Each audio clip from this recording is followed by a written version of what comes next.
southern Russia.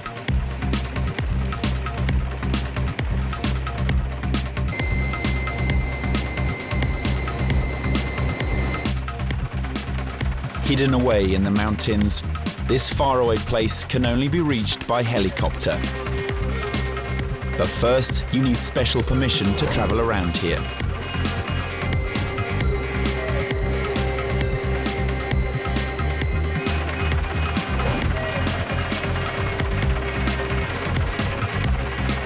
Dmitry Slizarenko and his son Kirill have such a permit, but it only allows them to film the landscapes.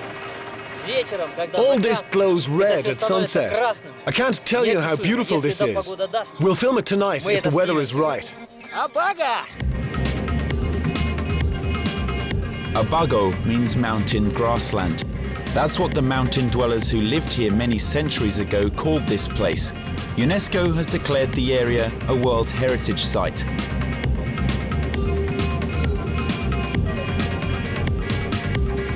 The Abago makes up only a small part of the total area of the Caucasus Nature Reserve.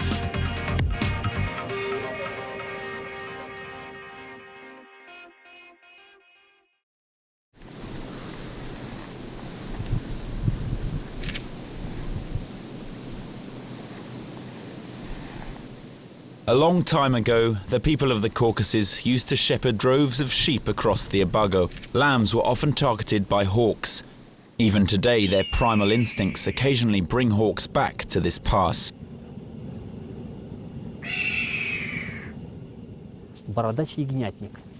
This is a bearded vulture. Birds of this kind make their nests on low-lying rocks, 30 or 40 kilometers from here. But when they go hunting, they might cover up to 50 kilometers in search of food. They're interesting creatures. The Abago is situated close to the greater northern slope of the Caucasus mountain range. From the grassland, you can get a panoramic view of the mountain ridge of the Caucasus Nature Reserve. There is also a clear view of Mount Fisht, one of the highest points in the western Caucasus. Let's try to get the mountains in frame. Filming is best done from the highest point on the Abago. It's about 1,900 meters above sea level here. Dmitry is teaching his son Kirill how to set up for the filming. Look. You can see that the light is on one side, while the mist covers most of the valley. We don't want to film only the mist. We need to focus on the foreground. Look at the grass gleaming in the sunlight. It's light, while the valley is dark. So the light strip will show this shot to the best advantage.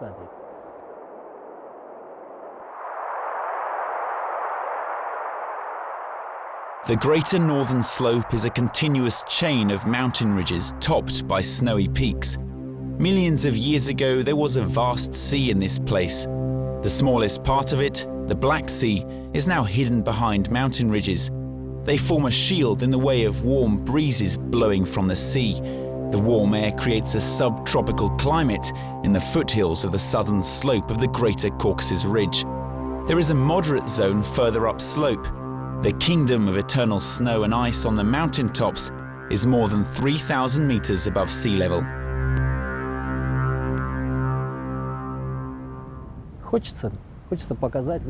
I'm going to film these magnificent landscapes in order to show them to the hundreds of people who never venture here, either because they have no time or because they don't understand the meaning of nature. Mount Tibga lies side by side with the pass. Translated from the Circassian language, Tibga means the mountain of Caucasian goats. The reserve is the only habitat of western Caucasian goats in the wild. Here they don't move about very much. A small herd might well stay for decades in the same area, high in the mountains, 1,900 meters above sea level. The only trail leading across the pass begins in the Abago grassland.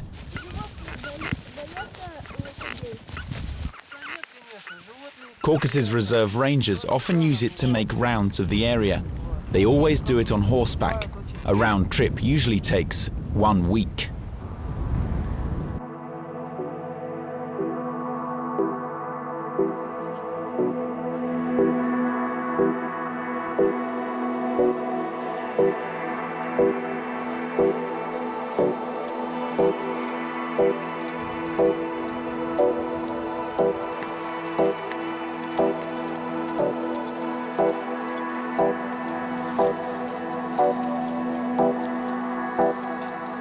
The rangers camp out in small huts. It's always cold in the mountains at night.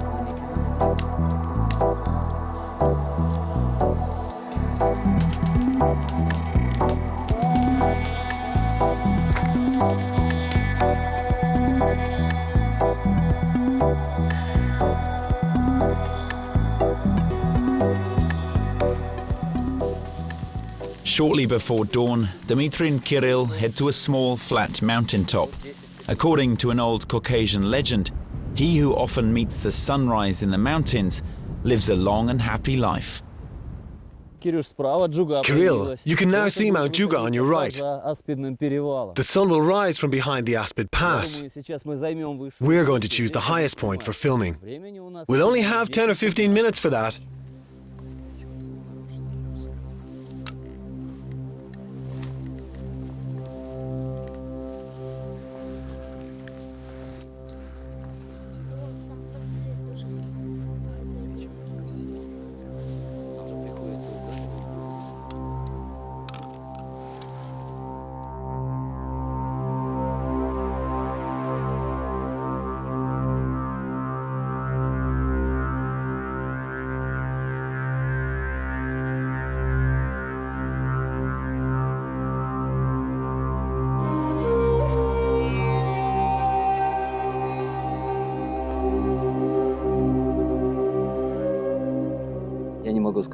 Each sunrise is a mystery.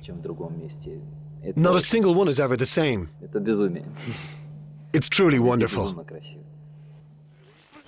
The nearest settlement is far away. Radio is the only means of communication with human civilization.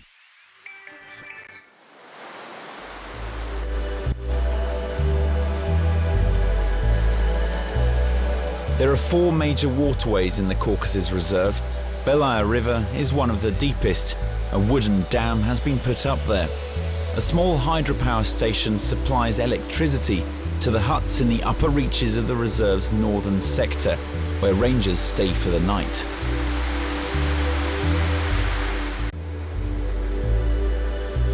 International rafting competitions take place on the Belaya River every year. The route is extreme. The rapids are near impossible to clear.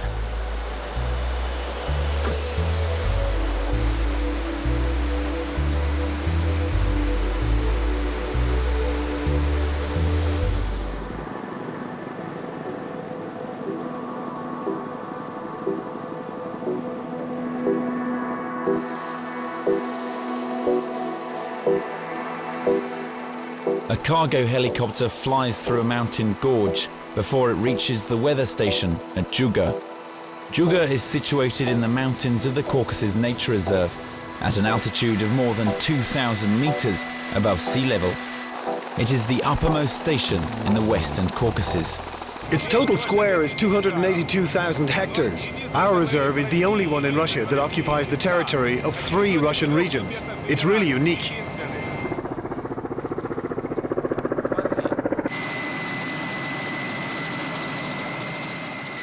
The director of the Caucasus Reserve personally oversees the rotation of staff and food supplies in this remote area. The helicopter rarely stops at Juga for more than 20 minutes, but even such a short period of time is enough for Dmitry Slezarenko and his son Kirill to get several shots on tape.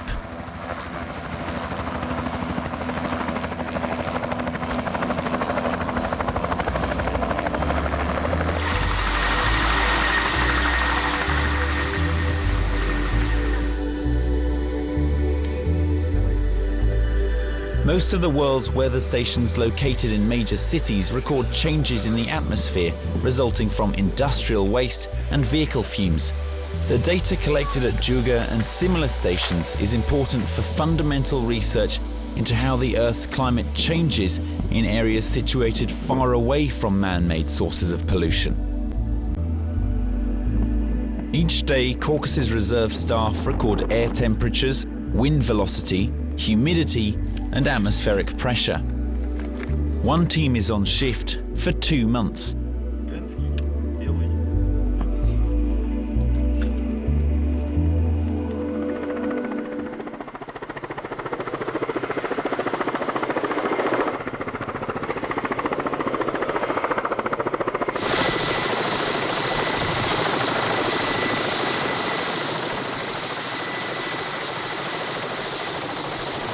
On its way from Juga to the Grand Northern Slope, the helicopter passes by Mount Fisht, the highest point of the Western Ridge.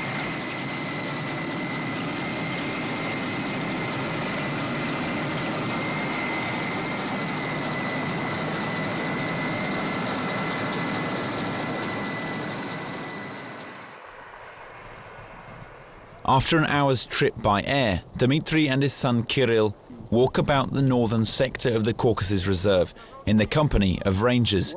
The Juga weather station is now scores of kilometers away. People and animals share the only path there is in this area. Do the bison let humans approach them? Most of the people traveling around the reserve are rangers on horseback. A short while ago, we were on patrol duty in a different area. It's a short distance from here. You can see Mount Pshekhisha over there. We came across 9 bison. They let us come quite close to them. We were only 15 meters away. Bison living in the Caucasus Reserve have no enemies. Sometimes humans can come very close to them, provided they are on horseback. But if a ranger dismounts, the bison instantly make it clear they are poised for attack.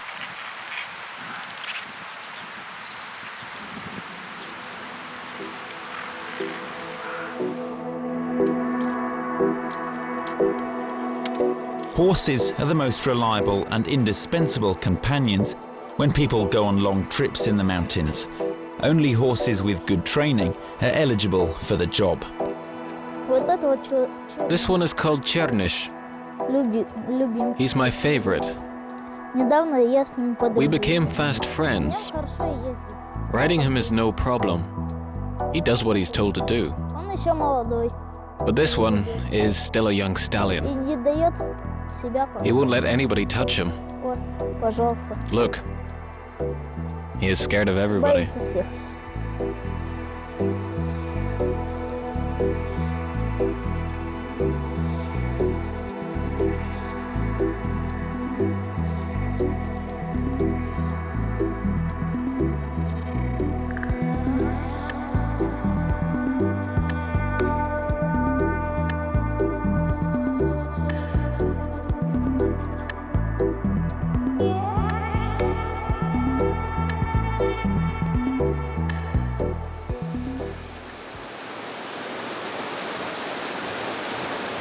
Chernarechia is one of the remotest areas of the eastern sector of the Caucasus Reserve. Several reserve staff and their families live here on a permanent basis. Even if the weather is warm, it's only possible to reach this place with an off-road vehicle. Reserve rangers, however, take more radical measures against lawbreakers. Their main task is finding and detaining poachers. One of the most challenging jobs takes rangers to Mount Yatir Kvarta. Each time they go there under a veil of secrecy, regardless of day or night, or weather conditions. Their painstaking job requires special knowledge and staying power. They need to be skilled horsemen, as well as able to discern telltale signs showing the presence of trespassers, and have no difficulty finding their bearings.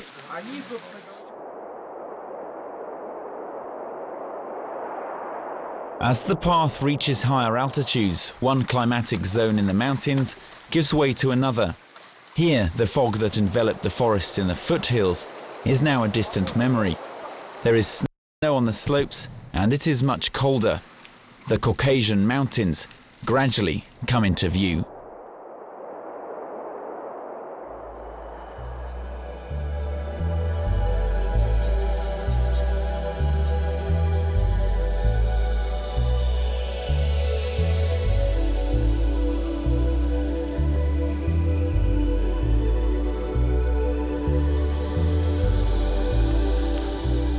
After several attempts to find the best point for filming the landscape, Dmitry suddenly comes face to face with a brown bear, one of the rarest and largest animals of the Caucasus Reserve.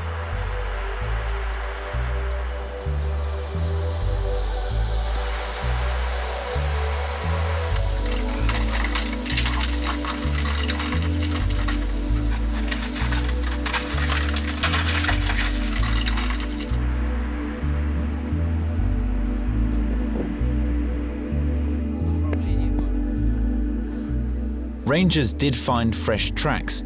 They were close to the hut where the rangers put up for the night. They reported the find over walkie-talkie. There are wolf tracks here. Is that from a wolf? Yes. Whoa, keep still. Let me see them. No other tracks? No, just those. Hold him. Thanks. Here they are. 2? 3. 3. 8 calling 104. 8 calling 104. Everything's okay. No poacher tracks. Only some left by animals. The latest tracks are those of wolves. 3 of them. Over and out.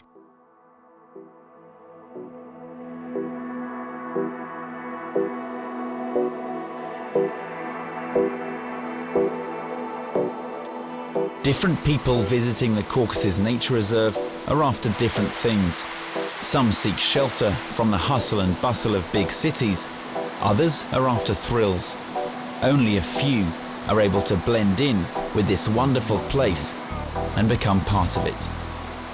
I feel I'm an integral part of this world. But I'm no crazy romantic.